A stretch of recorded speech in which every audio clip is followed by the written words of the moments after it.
Third chapter understanding the quadrilateral నేను 8th class అండి. 8th క్లాస్లో థర్డ్ చాప్టర్ అండి ఇది. ఇంట్రడక్షన్ చూద్దాం. First introduction. కర్వ్ అంటే ఏంటి? ఏ ఫిగర్ డ్రాన్ వితౌట్ లిఫ్టింగ్ ఏ పెన్సిల్. ఇలా మనం వేస్తున్నప్పుడు లిఫ్ట్ చేయకుండా మళ్ళీ ఇలా వేసి లిఫ్ట్ చేయకుండా చేసేదాన్ని కర్వ్ అంటారంట.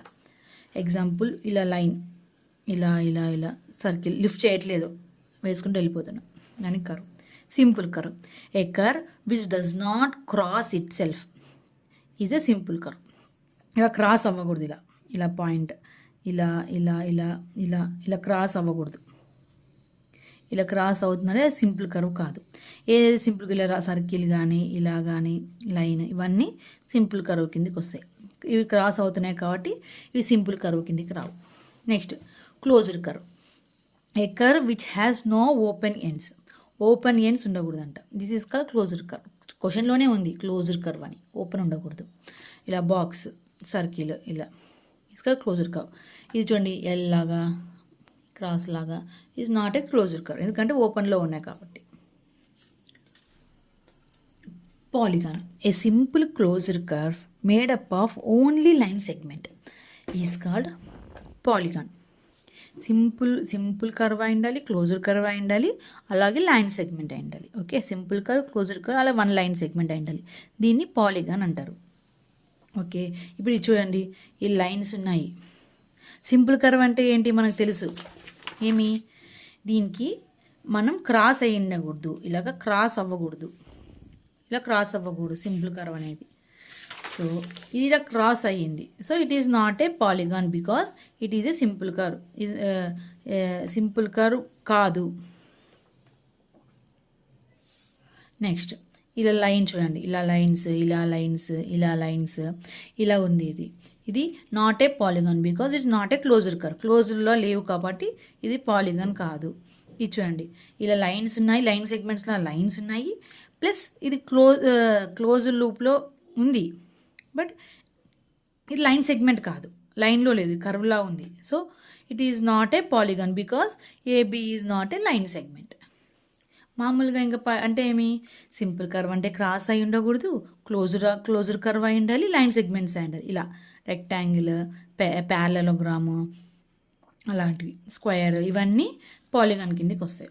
Next, convex polygon. పాలిగాన్ అంటే ఏంటి? A polygon each of is angle is less than 180 degrees. అంటే ఒక లైన్లో ఇది ఇంత 180 అవుతుంది, దీనికన్నా తక్కువ ఉండాలంట, దాన్ని కాన్వెక్స్ పాలిగాన్ అంట. ఇదే మొత్తం ఎంత? 360 degrees. ఇటు పక్క 180, ఇది 180, 360 degrees. 180 కన్నా తక్కువ ఉండాలంట ఈ యాంగిల్స్ అనేది. ఇది చూడండి, ఇది 90, ఇలా అంటే 90 కన్నా తక్కువనే ఉంది ఇది. సో ఇది కూడా చూడండి, ఇలా అంటే 90, ఇది 90 కన్నా తక్కువనే ఉంది. 180 కన్నా తక్కువ ఉన్నట్లే కదా, అప్పుడు 180 కన్నా తక్కువ ఉన్నట్లే. సో అన్నీ అలాగే. ఇంకా ఇలా చూసుకుంటే ప్రతి ఒక్కదాన్ని చూసుకుంటే 180 కన్నా తక్కువ ఉంటాయి. So these are the convex. A line segment between 2 points of the polygon. It contains in a union of interior and the boundary of the polygon. Okay, next, concave polygon. A polygon which has a least one reflect angle, that means one of its interior angle is more than 180. ఇందులో ఏదో ఒక angle అనేది 180 degrees కన్నా ఎక్కువ ఉండాలంట. So అది concave polygon. అది ఇంటీరియర్లో 180 కన్నా ఎక్కువ. ఇప్పుడు చూడు, ఇది ఇంత 180 కన్నా ఎక్కువ. ఇప్పుడు ఈ లైన్ ఆఫ్ అనుకోండి, ఇది ఇంత 180, ఇది ఇంత 180 అవుతుంది. ఇది 180 కన్నా ఎక్కువ ఉన్నట్లే కదా. ఇప్పుడు ఇది 180, ఇది 180, ఈ రెడ్ మార్క్లో ఉండేది 180, ఇది కొంచెం ఎక్కువ ఉన్నట్లే కదా. So it is concave polygon. Angle ఈ is more than the 180 degrees. FD is exterior angle. Interior angle ఎంత ఎక్కువ ఉంది, more than 180 degrees. This is concave polygon. Next, regular polygon. A polygon in which length of all sides are equal and all interiors angles are equal. ఇప్పుడు rectangle ఉంది, రెక్టాంగిల్లో అన్ని angles 90 degrees ఉంటాయి, all sides కూడా ఈక్వలే ఉంటాయి, so it is regular polygon. Triangle కూడా చూడండి, ఈ ట్రయాంగిల్లో యాంగిల్స్ అన్నీ 60లో ఉంటాయి, సైడ్స్ అన్నీ ఈక్వలే. So it is regular polygon. ఇది చూడండి, ఇది రెక్టాంగిల్ చూడండి. రెక్టాంగిల్లో ఆల్ యాంగిల్స్ ఈక్వల్గానే ఉన్నాయి కానీ సైడ్స్ నాట్ ఈక్వల్. ఇది లెంత్, ఇది బ్రెడ్త్, ఒక వెయిట్, ఇది లెంత్ ఒకటి డిఫరెంట్గా ఉన్నాయి కాబట్టి it is not a regular polygon. ఇవన్నీ స్క్వయర్, ట్రయాంగిల్ లాంటివన్నీ రెగ్యులర్ పాలిగాన్ కిందకి వస్తాయి. ఇది రెగ్యులర్ పాలిగాన్ కిందకి కాదు, ఇది రెక్టాంగిల్ అనేది. But it's not a regular polygon because all angles are not equal. ఇది చూడ్డానికి స్క్వేర్ లాగే ఉంది కాబట్టి, కానీ ఇది rhombus.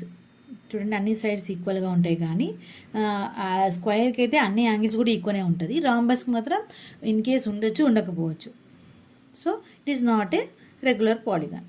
Next, angle sum of properties of triangle. Triangle యొక్క ప్రాపర్టీస్ యాంగిల్ ఉంటుంది. The sum of measuring of 3 angles of a triangle is 180. అంటే ట్రయాంగిల్లో 3 యాంగిల్స్ ఉంటాయి కదా, ఇది ఇది ఇది ఎంత ఉంటాయి? 60 degrees, 60 degrees, 60 degrees ఉంటుంది. అంటే angle of 60 degrees, angle of 60 degrees, angle of 60 degrees. Angle అంటే అదే, ఇది ఏ, ఇది బి, ఇది C. Sorry, angle of A plus angle of B plus angle of C అంటే 60 + 60 + 60 degrees ఏమవుతుంది? 180. Sum of measuring of 3 angles of a triangle is 180 degrees. ఇది property of triangle. Next angle of sum of properties of quadrilateral. మనం angle of sum of the property of quadrilateral చెప్పమంటున్నాడు. First quadrilateral అంటే ఎలా ఉంటుంది diagram? This is quadrilateral. Okay, దీనికి ఏంటి? ఇది చూడండి, ఇలా వేసుకుంటే ఇదొక ట్రయాంగిల్ లాగా ఉంది, ఇదొక ట్రయాంగిల్ లాగా ఉంది. ఓకే, మనకు తెలుసు ఇదొక ట్రయాంగిల్, యాంగిల్స్ కనుక్కోవచ్చు. అప్పుడు some of 3 sides equal to 180 degrees కదా, దాంతో మనం చేసుకోవచ్చు. ఒక నిమిషం చెప్తున్నా. ఏ బి సి డి ఈ క్వాడ్రేటర్కి వీళ్ళు మల్టిప్లై చేసి 2 ట్రయాంగిల్స్లా వస్తాయి. దీనికి ఒక యాంగిల్, ఫస్ట్ 1 యాంగిల్ 1 అనుకుందాం, దీని ఒక యాంగిల్ 2 అనుకుందాం, దీని ఒక యాంగిల్ 3 అనుకుందాం, దీని ఒక యాంగిల్ 4 అనుకుందాం, ఇది 5 అనుకుందాం, దిస్ ఈజ్ 6 అనుకుందాం. 2 ట్రయాంగిల్స్లా కన్వర్ట్ చేసుకుని ఈ క్వాడ్రిలేటరల్ని యాంగిల్స్ చేసుకుందాం. తర్వాత angle of in triangle of ABC. ABC ట్రయాంగిల్లో యాంగిల్స్ ఎంత?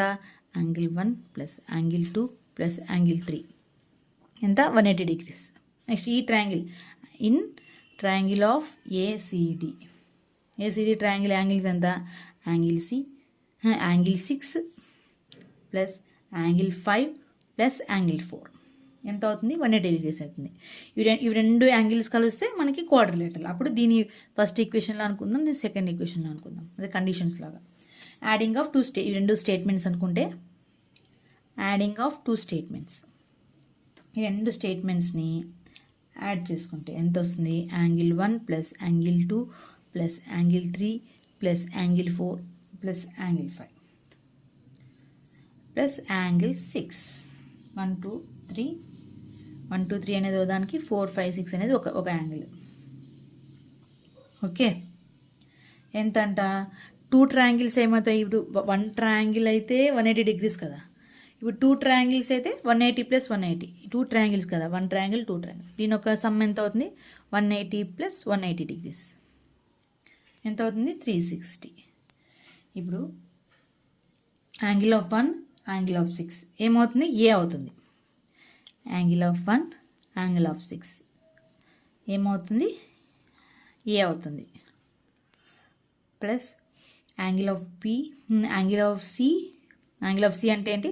Angle of 3 plus angle of 4 ఇదేమవుతుంది? సి అవుతుంది. నెక్స్ట్ యాంగిల్ ఆఫ్ 2 ఏమవుతుంది? బి అవుతుంది. ప్లస్ యాంగిల్ ఆఫ్ 5 ఏమవుతుంది? డి అవుతుంది. ఓకే, దీని ఒక సమ్ ఎంత? 390 360 380 degrees. సో ఈ 3 ఇప్పుడు ఏబిసిడి వీటి యొక్క యాంగిల్స్ ఎంత? 360. Then sum of the interior angles of quadrilateral ఏమవుతుంది? Sum of interior angles of quadrilateral is 360 degrees. ఇది ఒక కోఆర్డినేట్లో ఉన్న ప్రాపర్టీ. దీని ఇంకా 360 degrees.